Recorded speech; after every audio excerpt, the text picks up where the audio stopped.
Vamos falar agora de um dos órgãos que compõem o sistema urinário, que é o rim. O rim, ele é um órgão avermelhado que parece com um grão ou um caroço de feijão. As funções do rim nós vimos na aula introdutória, que são muitas e são muito valiosas também.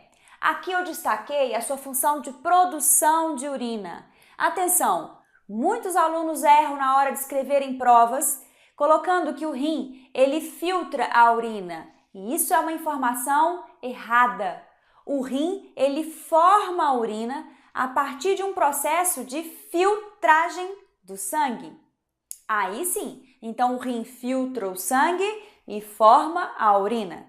Então ele produz e transporta a urina e desempenha muitos outros papéis por ser uma glândula, como a gente destacou na outra aula. Chegou a hora, gente, de falarmos da macroscopia anatômica do rim. Qual é o seu formato, as suas faces, quais são as estruturas que tem dentro do rim. Só que antes de falar desses detalhes anatômicos, a gente vai destacar aqui a localização destes órgãos, certo? Então, bora para a localização. Os rins estão localizados na cavidade abdominal. Lembrando que o abdômen é uma região do tronco inferior ao músculo diafragma. Então, a gente tem aqui a cavidade abdominal como a localização dos rins. Os rins são órgãos pares, ou seja, temos dois rins. Um rim direito, localizado na cavidade abdominal direita, e o rim esquerdo. Bom, agora observe que o rim direito ele é inferior em relação ao esquerdo. E isso acontece porque sobre o rim direito existe o fígado pesando sobre o mesmo. Por isso ele tem esse desnível, ele é inferior em relação ao esquerdo.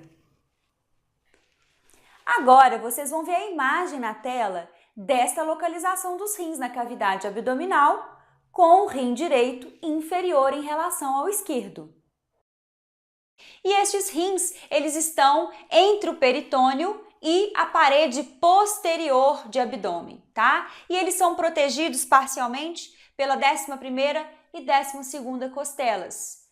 E essa morfologia externa do rim? Então, quando a gente disseca um corpo e a gente vai chegando na parede posterior dos rins, nós observamos que existem 3 camadas de tecidos que recobrem o rim. A mais profunda é conhecida como cápsula fibrosa renal. A cápsula fibrosa é um tecido conjuntivo denso não modelado, transparente e liso que recobre os rins externamente.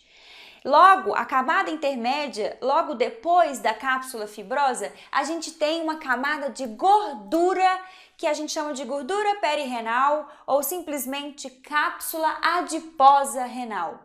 E depois da cápsula adiposa, ou seja, mais superficial, é a camada de fáscia renal.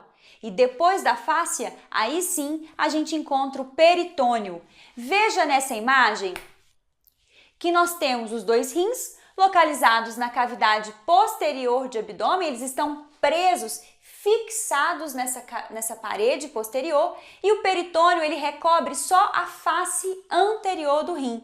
Por isso eles são chamados de órgãos retroperitoneais ou retroperitonizados, certo? Pois bem, agora a gente vai falar então dessa morfologia externa do rim. Veja aqui, eu desenhei um rim que possui uma margem lateral, que é convexa, e uma margem medial, que é côncava. A margem lateral está voltada para as paredes laterais de abdômen e a margem medial do rim está voltada para a coluna vertebral. Na margem medial do rim, que ela é côncava, a gente observa aqui estruturas do hilo renal. Então, olha só. Essas 3 estruturas aqui são chamadas hilo renal. Nós temos vasos e ductos. São eles a artéria renal, que é a mais anterior, A veia renal, que é a estrutura intermédia, e a estrutura mais posterior é a pelve renal, que é uma dilatação dos cálices. Daqui a pouco nós vamos falar melhor da pelve renal. Então, em conjunto, a gente tem no hilo renal estruturas extremamente importantes como vasos e ductos. Além disso, o rim possui um polo superior e um polo inferior. No polo superior, a gente observa uma glândula que é chamada de glândula suprarrenal. E o rim apresenta duas faces ou duas paredes, que é a face anterior e a sua face posterior. Olha, aqui nas minhas mãos eu tenho um rim suíno plastinado. Então, este rim aqui é o rim de porco. Ele passou pela técnica de plastinação, que é uma técnica de conservação. Já ouviram falar da plastinação? Já ouviram falar do von Hagens, um alemão? Aquele que fica sempre de chapéu. Olha só a imagem do von Hagens. Esse alemão, ele desenvolveu essa técnica de plastinação, que é uma técnica de conservação, onde basicamente a gente substitui alguns tecidos biológicos por polímeros, que são plásticos.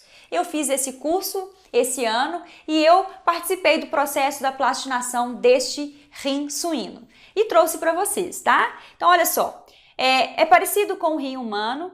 Nós temos aqui a parede ou face anterior do rim e a parede posterior ou face posterior do rim. Além disso, a margem lateral, convexa, a margem medial, que é côncava, e aqui a gente possui estruturas do hilo renal, artéria, veia renal e pelve renal, polo superior e polo inferior do rim. Tá? Uma camada lisa transparente que recobre o rim é a cápsula fibrosa renal.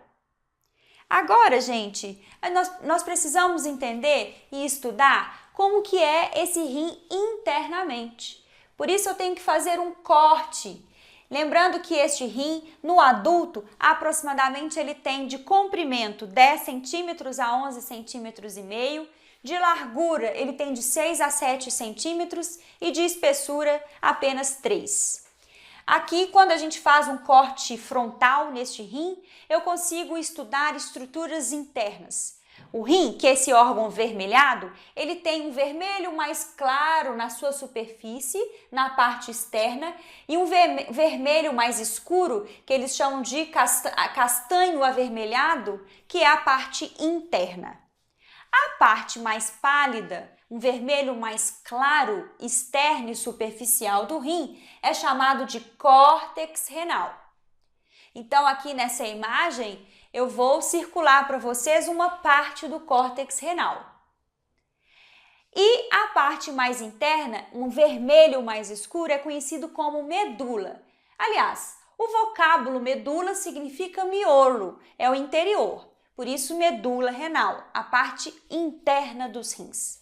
Na parte interna dos rins, observamos estruturas com o formato de pirâmide, que é chamado de pirâmide renal. Então, é um cone, onde a base do cone, que é a porção mais larga, está voltada para o córtex e a sua pontinha, o ápice, que é conhecido como papila renal, está apontado para o hilo renal. Então, vejam, as pirâmides renais são essas estruturas vermelhas que eu desenhei para vocês com formato de cone. Quantas nós temos aqui nesse desenho? 1, 2, 3, 4, 5, 6, 7, 8, 9, 10.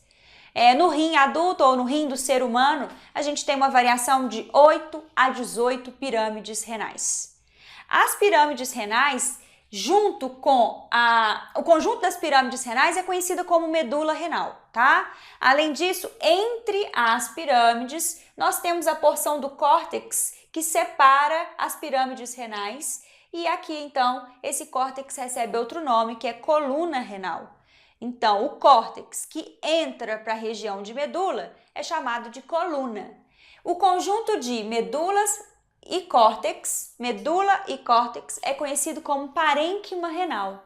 E é nesse parênquima que estão distribuídos aproximadamente 1 milhão de néfrons. Olha só essa imagem do néfron. Este é um néfron. Nós temos 1 milhão. São estruturas morfofuncionais dos rins, São eles que produzem a urina, que fazem processos fisiológicos de filtração, secreção e reabsorção e produzindo a urina que vai ser eliminada através da uretra para o meio externo.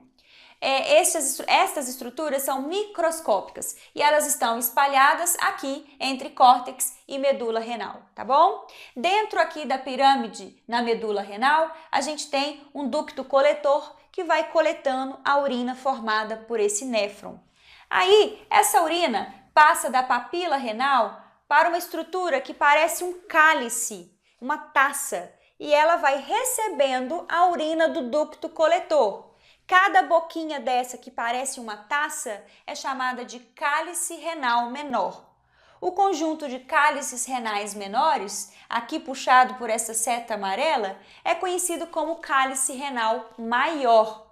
E os cálices renais maiores, eles confluem para uma grande cavidade conhecida como pelve renal.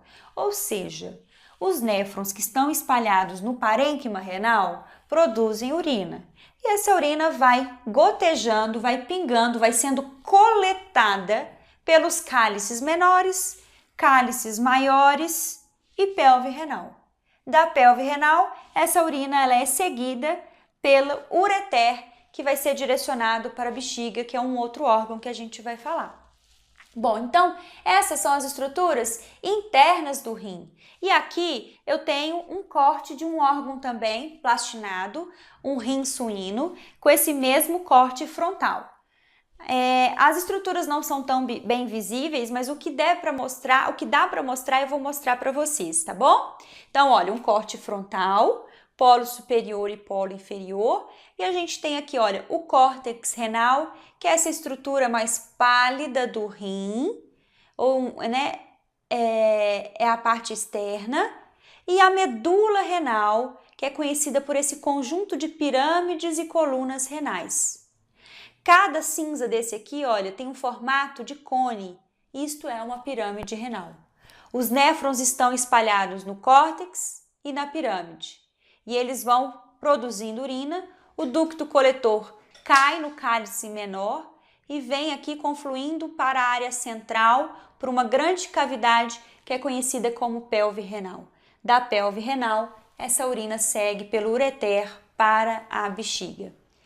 Turma, olha só, nos rins nós temos aqui a possibilidade de formar cálculos renais. Vocês já ouviram falar em cálculo renal? Eu não só ouvi, como eu senti a dor de um. A nefrolitíase, a formação do cálculo renal, ela pode se dar aqui e ser visualizada a partir de exames de imagem, ela pode se dar na pirâmide renal, que é um conjunto de sais formando ali uma pedrinha, um cálculo, a nefrolitíase, e ela pode ser na pirâmide superior, média ou localizado numa pirâmide inferior, tá? Quando eu falo superior, média e inferior, é a localização do cálculo na pirâmide. E então ele pode se deslocar para aqui as papilas renais menores e maiores e pode até descer para a via urinária baixa, dando a cólica renal, que é o que a gente vai falar daqui a pouquinho, certo? Por que se forma cálculo renal? Não é necessariamente uma baixa ingesta hídrica, é importante fazer um estudo metabólico para conhecer os motivos reais da sua facilidade de reunir esses sais e formar os cálculos renais, tá bom? É isso aí. Até daqui a pouquinho.